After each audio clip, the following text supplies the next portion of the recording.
السلام علیکم. نکھاری on line magazine میں خوش آمدید.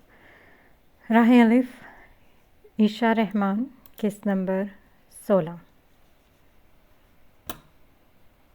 گھر کے سبھی افراد قدرے پریشان ہو چکے تھے. وہ 3 دن سے گھر نہیں آیا تھا. نہ وہ کراچی میں تھا اور نہ ہی مری میں. آفاق بیگم تو ہاتھ پیر ہی چھوڑ چکی تھی. اسے سنبھالنے والی عفیفہ کی حالت بھی کچھ مختلف نہ تھی. باسط اور عالم ولا کے سبھی مرد ہر جگہ اسے ڈھونڈ رہے تھے. ہمایوں جعفری کی تفتیش شروع ہوئی تو آس پاس کے کچھ لوگوں نے مصعب اعظم کے بارے میں بتایا. کسی نے اسے آخری بار اس بستی سے نکلتے دیکھا تھا تو کسی نے اسے ٹرین اسٹیشن پر. ہر جگہ ڈھونڈ لیا گیا مگر وہ مری میں کہیں بھی نہیں تھا. عظیم صاحب کافی پریشان ہو چکے تھے. بی پی ہائی ہونے کی وجہ سے انہیں ہسپتال منتقل کرنا پڑا تھا. باسط تو رات بھر گھر نہیں آتا تھا. بیوی تو تھے ہی آزاد اور اب شوہر جناب بھی اس کے نقش قدم پر چل پڑے ہیں. یہ فرکندا بیگم کی آواز تھی. نہ جانے کب سکون آئے گا. یہاں تماشا بن کر رہ گیا ہے ہمارا. اپنی بکواس بند کرو فرکندا. مجھے مجبور مت کرو. خدا کی قسم اپنی حدود بھول جاؤں گا. حیدر عالم کی آواز قدرے بلند تھی. وہ رخ موڑ گئی. عالم ولا میں اب حقیقی ماتم ہوتے تھے. وہ خوش نصیب محض خود کو ایک بہت اعلیٰ اور برتر سمجھتا تھا. وہاں بسنے والا ہر فرد پر اعتماد تھا مگر ان سب کی ڈور بس ایک انسان سے جڑی تھی. زیادہ فہیم. اس کی غیر موجودگی اس محل کو ویران اور ماتم زدہ بنا گئی تھی. Bogie number 2. جگہ نامعلوم، وقت نامعلوم. کیفیت سخت تکلیف دہ، الجھی ہوئی، طلبگار. شاید کوئی ٹرین اسٹیشن تھا. وہ خالی اور ویران. رات کا اندھیرا دھیرے دھیرے اپنی سیاہی اور اس کے اطراف سمیت وجود میں برپا کر رہا تھا.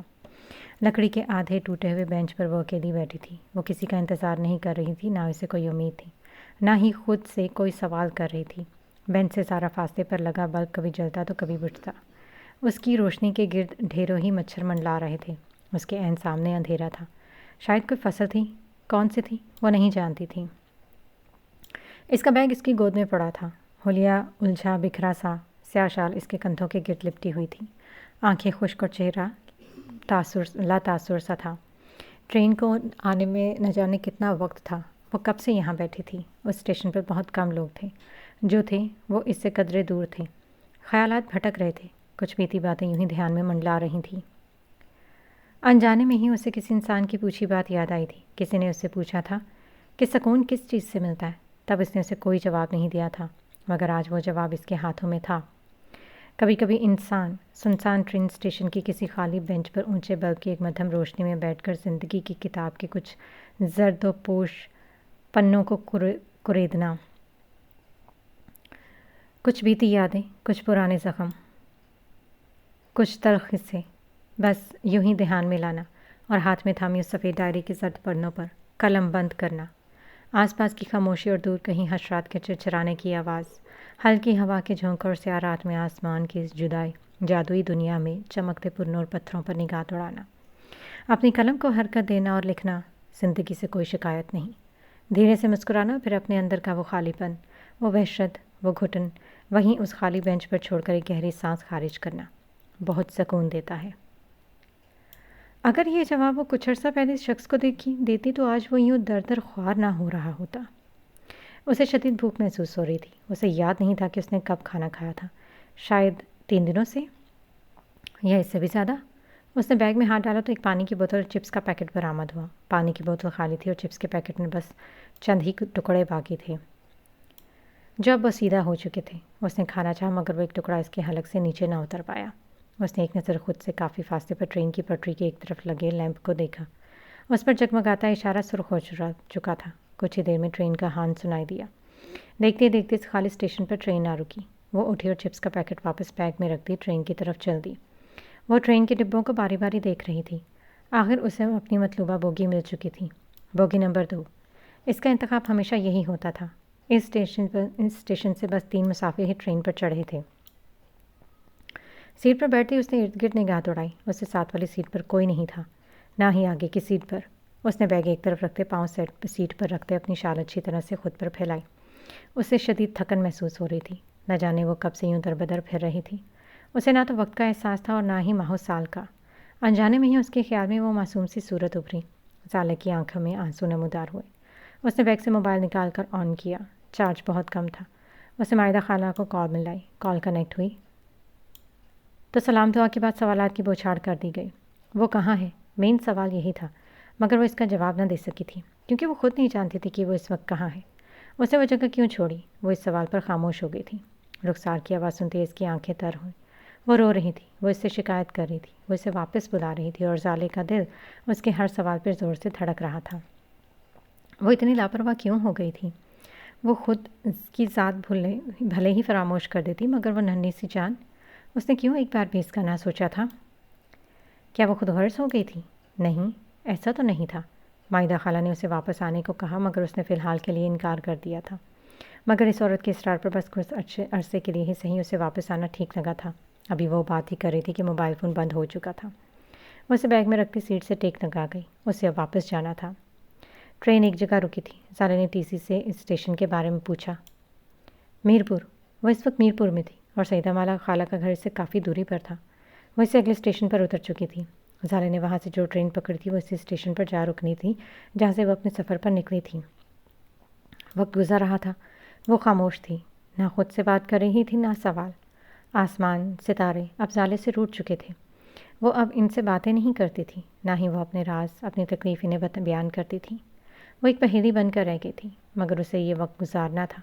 وہ جانتی تھی کہ یہ وقت بھی گزر ہی جائے گا، اور شاید اس گزرتے وقت میں سانسیں تمام ہو جائیں. اسے اپنی فکر نہیں تھی، اسے بس ایک چھوٹی سی لڑکی کی فکر تھی، اور اسی کے لیے اسے نہ چاہتے ہوئے بھی واپس آنا پڑا تھا. صبح کے 9 بجے ٹرین اس اسٹیشن پر آ رکی تھی. زالے کی آنکھ کھلی تو اس نے کھڑکی سے باہر دیکھا. وہ اپنی جگہ چل بیٹھی تھی، سیٹ پر پاؤں رکھے بے حسی. کچھ دیر میں سب مسافر ٹرین میں سے اتر چکے تھے، مگر وہ وہیں بیٹھی تھی. اس کے بال دوپٹے سے نکل کر ادھر ادھر بکھر رہے تھے. نہ جانے کتنے عرصے سے اس نے اپنے بال بھی نہیں بنائے تھے. اس کی نگاہیں کھڑکی سے باہر ایک ٹھیلے پر تھیں. اس مختصر سے ٹھیلے پر بھٹا بھونا جا رہا تھا. گھراندہ ارادہ پھر بدل گیا. ایک مضبوط سی آواز اس کے کانوں سے ٹکرائی تو اس نے گردن گھما کر دیکھا. اسے ساتھ والی سیٹ پر وہ بھرپور مرد زانوں سے پر بازو رکھے بیٹھا اسے ہی دیکھ رہا تھا. وہ ایک دم سیدھی ہوئی اور دوپٹہ سر پر درست کیا. شاید. وہ آہستگی سے بولی. اماں سائیں تیری اڈیک دے وچ کملی ہو گئی ہیں تو اپنا نہیں تے ادا ہی سوچ لائے. زالے نے اس کی آنکھوں میں دیکھا. اپنا سوچتی تو یہاں نہ ہوتی. فیر خیال سوٹ ایک پاسے تو چل میرے نہ. وہ رخ مڑ گئی تو ساتھ بیٹھا وہ شخص لب بھیج گیا. وہ ایک دم اٹھ کھڑا ہوا. وہ ابھی تک اپنی جگہ چل بیٹھی تھی. ایویں منہ نہ پھیریا کر، کچھ لوگ حساس بھی ہوندے نے. وہ اس کی جانب پشت کیے بولا تھا. زالے نے ایک محتاط سی نگاہ اس کی چوڑی پشت پر دوڑائی. کچھ پل وہ بے یقینی سے اسے دیکھتی رہی. وہ ٹرین سے اترا تو وہ بھی اٹھ کھڑی ہوئی. زالے نے اس کے ساتھ بائک پر بیٹھنے سے انکار کر دیا تھا. اس نے بھی اصرار نہیں کیا تھا. وہ بائک ایک طرف کھڑی کرتا اس کے ہمراہ پیدل چل پڑا تھا. وہ اس سے 2 قدم پیچھے چل رہی تھی اور وہ کمر پر ہاتھ باندھے اس سے آگے. انتظار. ستا مار دے تینوں تے پتہ ہی ہوئے گا. وہ خاموشی سے چل رہی تھی. تیری سیدھی کھپ گئی تیری اڈیک. پرواہ رکھنا سیکھ. زالے نے نگاہ اٹھا کر اس کی پشت پر جمائی. انسانوں کی پرواہ نہیں کرنی چاہیے، تکلیف ملتی ہے. نہ کرو تو پھر بھی ملتی ہے. وہ خاموش ہوئی. گاؤں کی کچی گلیوں سے گزرتی وہ بمشکل چل رہی تھی. پاؤں تھک گئے تھے. وجود تکلیف اور تھکن سے بھرپور تھا. وہ گھر داخل ہوئی تو اس کی نظر صحن کے بیچوں بیچ رکھی چارپائی پر بیٹھی رخسار پر پڑی. آنی جان، اس نے بلند آواز میں کہا. وہ چارپائی سے اٹھ کر بھاگتی ہوئی اس کی طرف لپکی. اسے دیکھتے ہی زالے نے بیگ ایک طرف رکھا اور وہ اس کے مقابل گھٹنوں کے بل آ بیٹھی. وہ رو رہی تھی، اسے شکایت کر رہی تھی، اور زالے کا چہرہ آنسوؤں سے تر تھا. وہ اسے خود سے لپٹائے بیٹھی تھی. شور کی آواز سن کر مائدہ خالہ بھی کمرے سے نکل آئے کر صحن میں آئیں. زالے کو دیکھتے وہ تو پہلے حیران اور پھر خوش ہوئیں. آج وہ تقریباً 4 ماہ کے بعد لوٹی تھی. اس عرصے میں وہ کہاں تھی وہ خود نہیں جانتی تھی. آپ مجھے چھوڑ کر کیوں چلی گئی تھی؟ زالے نے اس کا چہرہ تھام لیا. میں آپ کو چھوڑ کر نہیں گئی تھی بیٹا، بس کسی ضروری کام سے گئی تھی. اس میں وقت لگ گیا. مائدہ خالہ نے بڑھ کر اسے گلے سے لگایا تو پیچھے کھڑا وہ شخص گھر داخل ہوا اور سیدھا اپنے کمرے کی طرف بڑھا. کچھ دیر رخسار اور مائدہ خالہ کو پرسکون کرتے ہی گزری. وہ ننھی سی لڑکی تو اسے چپک چکی تھی اور ایک پل بھی دور ہونے سے گریز کر رہی تھی. مائدہ کے پوچھے جانے والے سوالوں پر اس کی زبان خاموش تھی. وہ انہیں وہاں سے چلے جانے کی وجہ نہ بتا پائی تھی، نہ ہی کوئی بہانہ لگا پائی تھی. رخسار اس کی گود میں ہی سو گئی تھی۔ آپ سے رابطہ نہیں کیا اس کے لیے معذرت خواہ ہوں، مگر مجبوری تھی۔ میں سمجھ سکتی ہوں بیٹا، ہم پریشان ہو گئے تھے، تمہارا نمبر بھی بند تھا، نہ کوئی اطلاع، بس اسی لیے۔ آپ کیوں پریشان تھی خالہ؟ کیا آپ میرا رستہ نہیں جانتی؟ وہ تو ہے ہی لاپتہ، مقابل عورت مسکرائی۔ جانتی ہوں، بس سمجھنے میں مشکل ہو رہی تھی۔ یہ بچی تو کھپ گئی تھی تمہارا پوچھ پوچھ کر، بہت اداس تھی۔ زالے کی آنکھیں نم ہو گئی، وہ گردن جھکا گئی۔ تم آرام کر لو، تھک گئی ہوگی۔ مائدہ نے اس کے لیے بستر بچھایا تھا۔ وہ نرم سا بستر دیکھتے اس کا حلق خشک ہوا تھا۔ اس عرصے میں وہ نہ جانے کہاں کہاں بھٹکی تھی، کبھی سڑک کنارے لگے بینچ تو کبھی کوئی بس کی سیٹ، کسی ٹرین کی برتھ تو کبھی کسی مسجد کی دہلیز اس کا بستر تھا۔ اسے اس نرم سے بستر پر سونے کی عادت نہیں رہی تھی۔ رخسار کو بستر پر لٹاتی وہ کمرے سے باہر نکل آئی۔ دروازے کی اور سے لگ کر وہ دھیرے سے آنکھیں موند گئی۔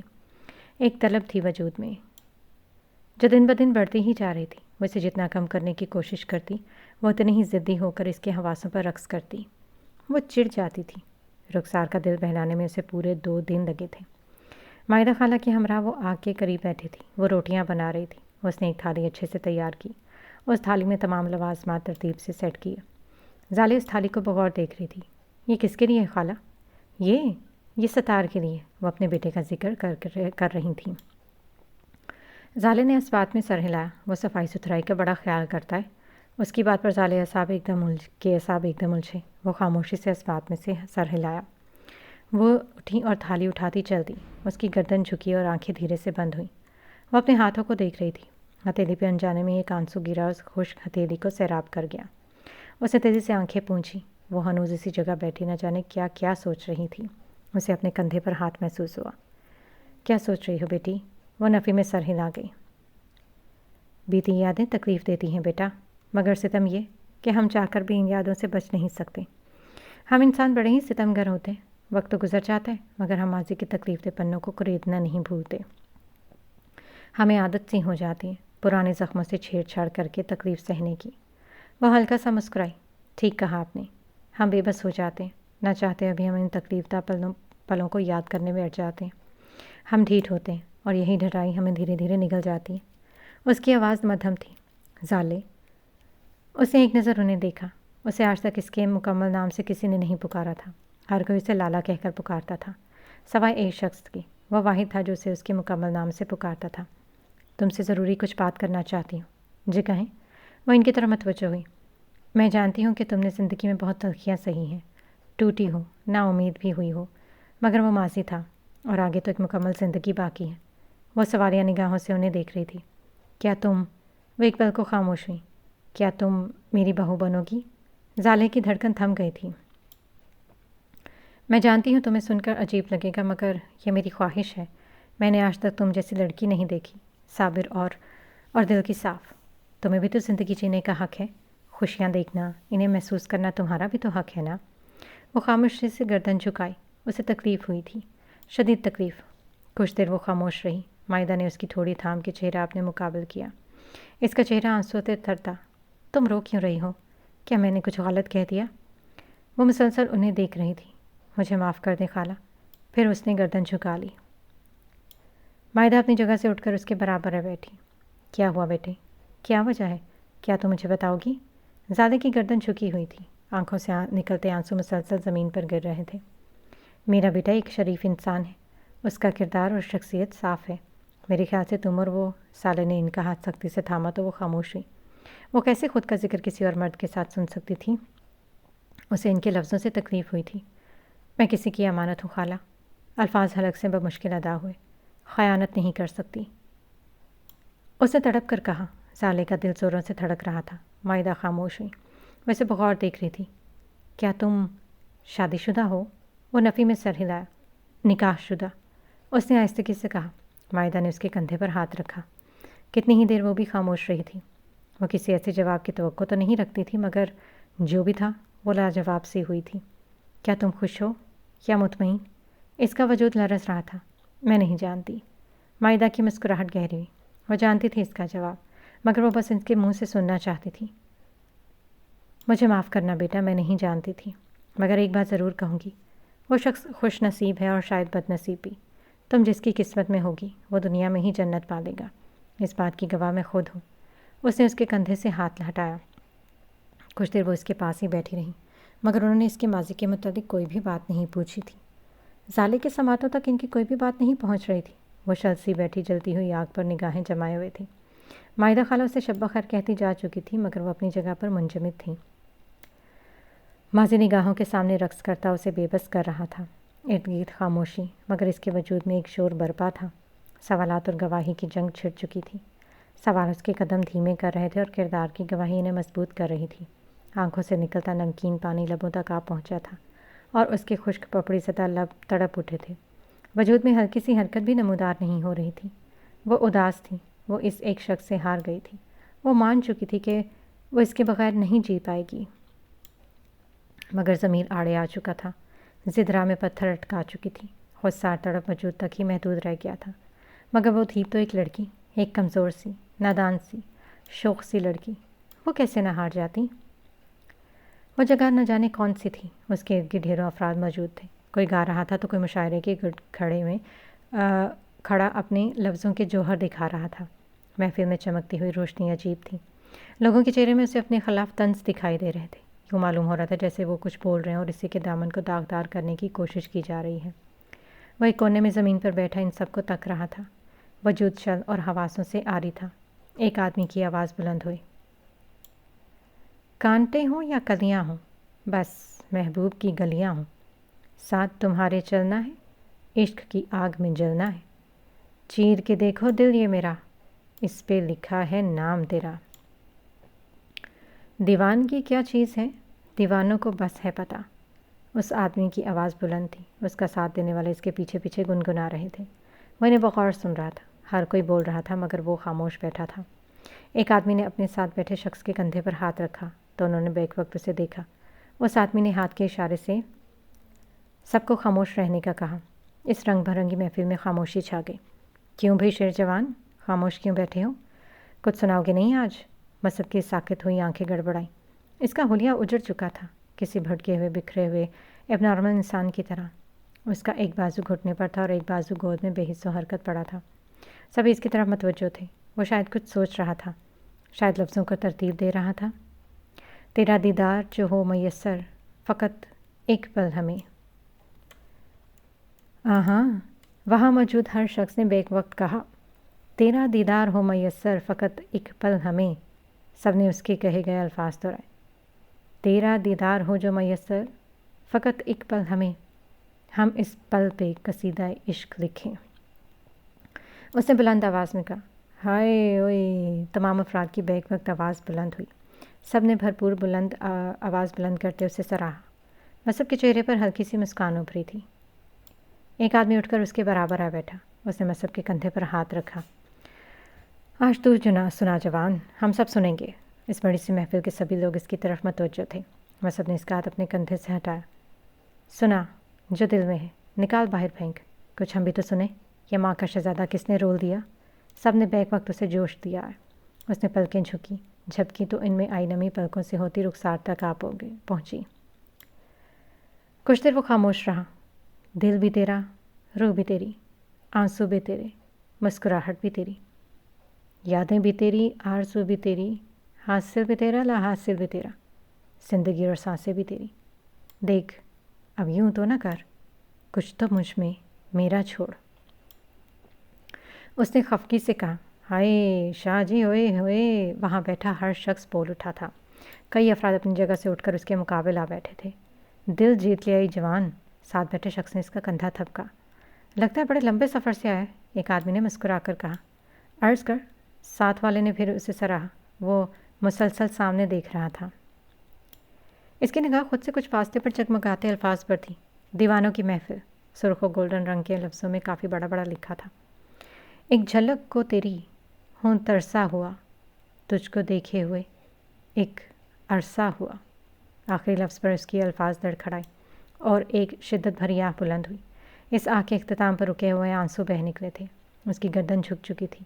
آنکھوں سے مسلسل آنسو اس کی شرٹ کے دامن میں جذب ہو رہے تھے۔ ایک آدمی نے اس کا کندھا سہلایا تو باری باری سبھی اٹھے اور کوئی اس کے سر کو سہلاتا تو کوئی کندھا۔ ہمت کر شیر جوانا، ہمت کر، شیر بن شیر! وہ رو پڑا تھا۔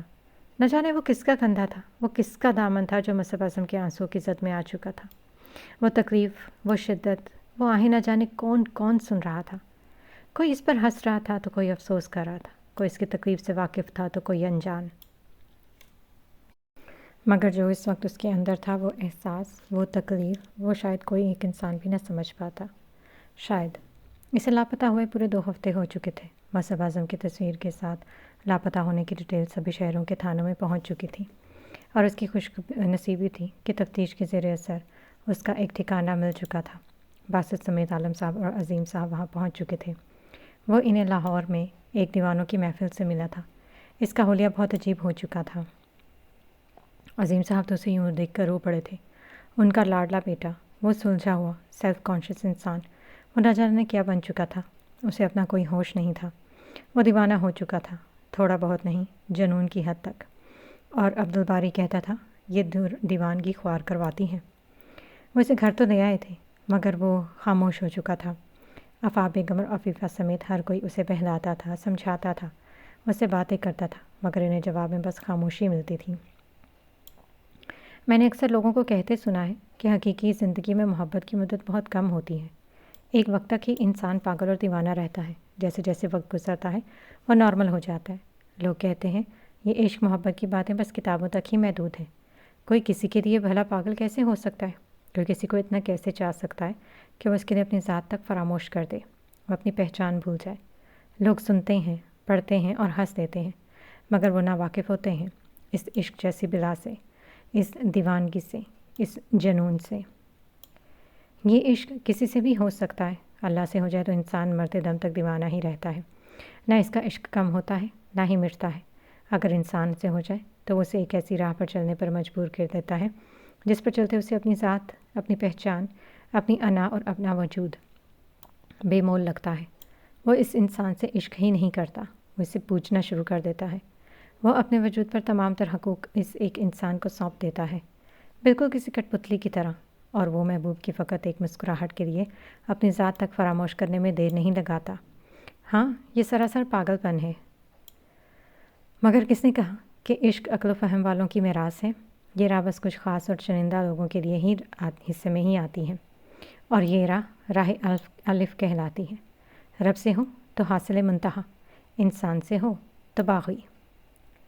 کالج کے اختتام پر ایک الوداعی پارٹی کا اہتمام کیا گیا تھا۔ چمکتی رنگ برنگی روشنیاں اس جگہ کو عجیب گھٹن زدہ بنا رہی تھیں۔ دوستوں کے ہمراہ کھڑے اس کی نظر خود سے کچھ فاصلے پر کھڑی اپنی کزن پر پڑی۔ ابرار کی پیشانی پر ایک دم ہی سلوٹیں ابھری، وہ اس سے بچ کچھ سی فاصلے پر کھڑی تھی۔ عنایا نے اچانک ہی اس کی جانب دیکھا۔ تو؟ اس نے بلند آواز میں کہا۔ تو؟ ابرار اس کے عین پیچھے ہی بولا۔ تو؟ دونوں نے بیک وقت کہا۔ تم یہاں کیا کر رہی ہو؟ اندھے ہو یا بننے کی ایکٹنگ کر رہے ہو؟ آف کورس پارٹی انجوائے کر رہی ہوں۔ اور تم یہاں کیا کر رہے ہو؟ میں تو اپنے ابا کے ولیمے پر آیا ہوں۔ عقل کی اندھی، عنایا نے برا سا منہ بنایا۔ مطلب اب تم جیسے اور بھی آئے ہیں؟ افسوس ہوا سن کر۔ ابرار نے لب بھینچے۔ اس کے کچھ دوست بھی اس کے ہمراہ کھڑے انہیں جھگڑتا دیکھ رہے تھے۔ اس نے تیکھی نگاہ اس لڑکی کو دیکھا۔ ہانیہ کی دوستیں اس سے کچھ فاصلے پر جا کھڑی ہوئیں۔ وہ جانتی تھی کہ یہ دونوں جھگڑ پڑے تو ساری پارٹی کا ستیہ ناش کرنے میں ایک سیکنڈ نہیں لگائیں گے۔ فیئر ویل تو میرا ہے نا، تو تم یہاں کیا کر رہی ہو؟ کیوں، تمہارے نام پر بک ہو چکا ہے کیا یہ؟ میں اپنے دوستوں کے ساتھ آئی ہوں، تمہیں کیا مسئلہ ہے؟ ابرار نے لب بھینچتے اس کی جانب دیکھا۔ وہ چمکیلا سبز رنگ کا سوٹ پہنا، دوپٹہ گلے میں ڈالے، بال کھولے بڑے مزے سے کھڑی تھی۔ یہ دوپٹہ کے گلے میں پٹا ڈالنے کے لیے رکھا ہوا ہے، اسے سر پر کون اوڑھے گا؟ میں؟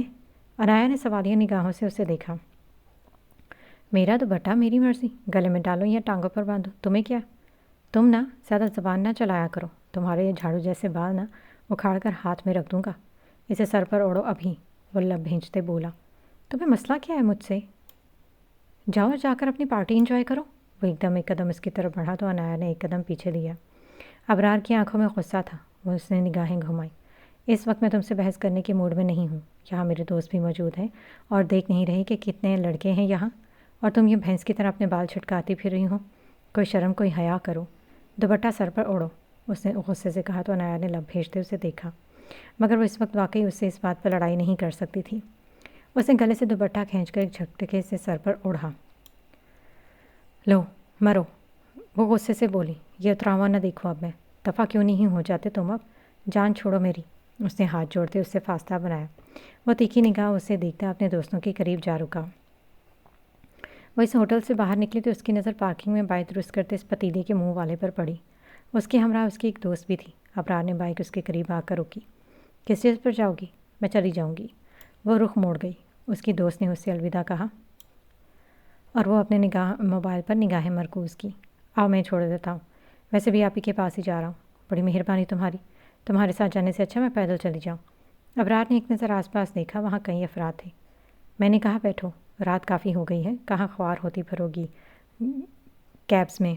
تم یہاں سے جانے کا کیا لوگے؟ کہا نا تمہارے ساتھ نہیں جاؤں گی۔ ابرار نے بائک سے اترتے ایک دم ہوا میں اٹھایا۔ انایا نے چہرے کے سامنے ہاتھ کیا۔ بڑی زبان چلاتی ہو تم، کسی دن پٹ جاؤ گی مجھ سے اور میں لحاظ نہیں کروں گا۔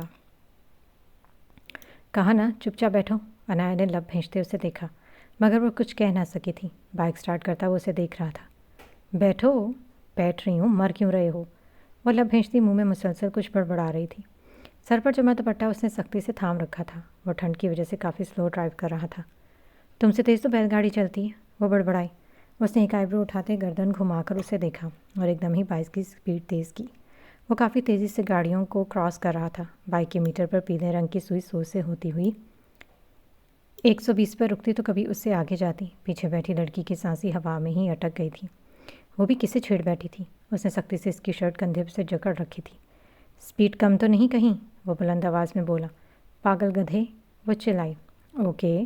ابرار نے زور سے کہا اور سپیڈ میں مزید تیز کی۔ اس کا ہاتھ اب اس کے کندھے سے ہٹ کر اس کی گردن پر تھا۔ وہ اس کی گردن مسلسل دبا رہی تھی اور وہ ہنس رہا تھا۔ گھر کے باہر آ کر بائک رکی۔ وہ سپیڈ سے اتری، گھر کے گیٹ سے ایک اندر قدم جا کر کھڑی ہوئی۔ کیسی ڈرائیونگ تھی میری؟ اس نے دونوں ایبرو اٹھاتے پوچھا۔ کتے کمینے، مر جاؤ تم اللہ کر کے، دفعہ ہو دور ہو۔ تیزی سے کہتی وہ دروازہ اندر سے لاک کر دیا۔ ابرار کی ہنسی بلند ہوئی۔ ڈرپوک چڑیل، وہ بائک موڑتا چل دیا۔ امتثال سے اسے یوں ہونہک سا دیکھتے اس کے چہرے کی طرف مسلسل دیکھ رہی تھی۔ کیا ہوا تمہیں؟ شکر کریں زندہ سلامت واپس آ گئی ہوں، ورنہ آپ کے اس جلاد نے کوئی کسر نہیں چھوڑی تھی مجھے اوپر پہنچانے میں۔ اس نے ایک بلند آواز میں کہا تو امتثال ایک دم اس سے فاصلے پر ہوئی۔ میں تو حیران ہوں کسی کے دماغ میں اتنا کچرا بھی ہو سکتا ہے۔ کیسے جھیلتی ہیں آپ اسے؟ امتثال کی مسکراہٹ نمایاں ہوئی۔ ابرار چھوڑ کر گیا ہے تمہیں؟ انایا نے تیکھی نگاہوں سے اسے دیکھا۔ آپ ہی، آپ تو اتنی اچھی اور سمجھدار ہیں، تو آپ کے اس جلاد کی عقل کہاں کھو گئی تھی؟ انسان تو ہے ہی نہیں، شیطانوں کا ورژن ہے۔ وہ دوپٹے کا پلو جھٹکتی چلتی بنی۔ امتثال کی رکی ہوئی ہنسی بلند ہوئی۔ وہ نامے گردن ہلائی۔ اس کا انکار سنتے اس شخص کے اعصاب کچھ الجھ سے گئے تھے۔ اس کی ماں نے نفی کی تھی، شاید زندگی میں پہلی بار مائدہ نے اسے سمجھایا تھا اور وہ تمام بات سے آگاہ بھی کیا تھا، مگر اس کے مطابق وہ جھوٹ بول رہی ہے۔ وہ جھوٹ تو نہیں بول رہی بیٹا، اتنا تو میں جانتی ہوں۔ بس کرو اما سائیں، کتوں آسی ہو تسی چنگی طرح جان دیو، وہ سرد لہجے میں بولا۔ نہ کر پتے، کسے تے زور زبردستی نہیں کری دی، چنگی کڑی ہے وہ، جھوٹ نہیں بول دی۔ آکارو دا واحد سہارا ہے۔ تو کوئی گل نہ کری، وہ بھڑک اٹھا تھا۔ ایویں کیوں گل نہ کراں؟ ستار پتر اپنا ظرف کدی نہ چھڈی، کوئی ایسی حرکت نہ کری جدا پچھتاوا تینوں رول دوے، وہ سخت لہجے میں کہتی اس کے کمرے سے نکلی۔ وہ انہیں جاتا ہوا دیکھ رہا تھا، مگر وہ کیا چاہتا تھا یہ وہ اچھی طرح سے جانتا تھا۔ اس نے ایک دفعہ بھی ماں کی صفائی سننے اور سمجھنے کی کوشش نہیں کرتی۔ وہ شخص ایک سخت اعصاب اور الجھے دماغ کا آدمی تھا، اسے روکنا ناممکن تھا۔ مائدہ خالہ کے گھر آج ایک مختصر سے محفل جمی تھی۔ سورہ یاسین کی تلاوت جاری تھی۔ صحن کے بیچ میں بچھی دریوں پر عورتیں کافی بیٹھی تھیں۔ رخسار زالے کے کندھے سے لگی بیٹھی اس کے ڈھیر باتیں کر رہی تھی اور وہ اس کے ہر بات کا جواب مسکرا کر دے رہی تھی۔ ایک اسی کی عمر کی لڑکی اس کے قریب بیٹھے۔ تمہارا نام زالے ہے؟ اس نے رخسار پر سے نگاہیں ہٹاتے اسے دیکھا اور اس نے سر اس بات میں لایا۔ سنا تھا تمہارے بارے میں، مائدہ اماں نے بتایا تھا کہ اگلے سفر پر تم جا رہی ہو۔ زالے نے سوالیہ نگاہوں سے دیکھا۔ کس سفر پر؟ ارے تمہیں نہیں بتایا کیا؟ اس نے نفی میں سر ہلایا۔ ہر سال ایک لڑکی سفر پر نکلتی ہے، اس میں کافی سارے مقامات ہوتے ہیں اور وہ ہر دفعہ ہی بدلتے ہیں۔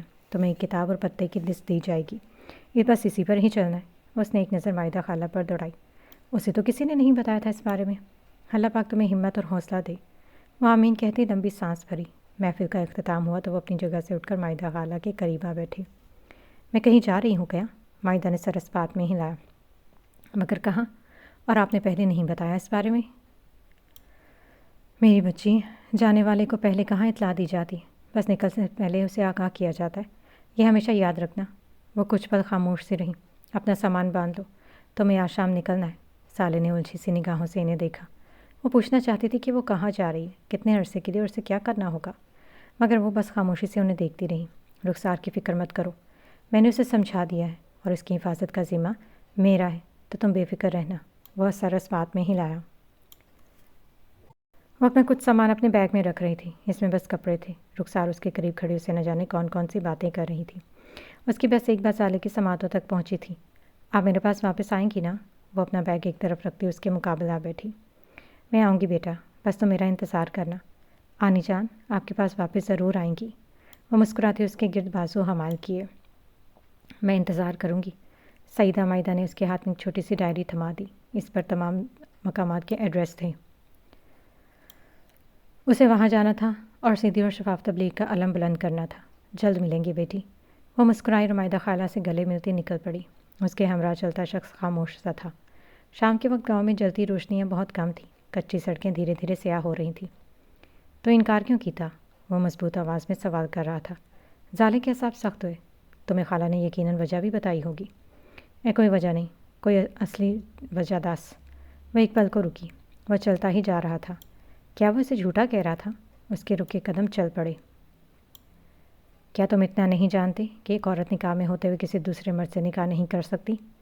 تیرے کو نکاح نامہ ہے، میں لے کر کیسے گھوم سکتی ہوں؟ وہ سرد لہجے میں بولی۔ کچھ دیر وہ خاموش رہا۔ اسٹیشن پر کھڑے وہ دونوں ہی ٹرین کا انتظار کر رہے تھے۔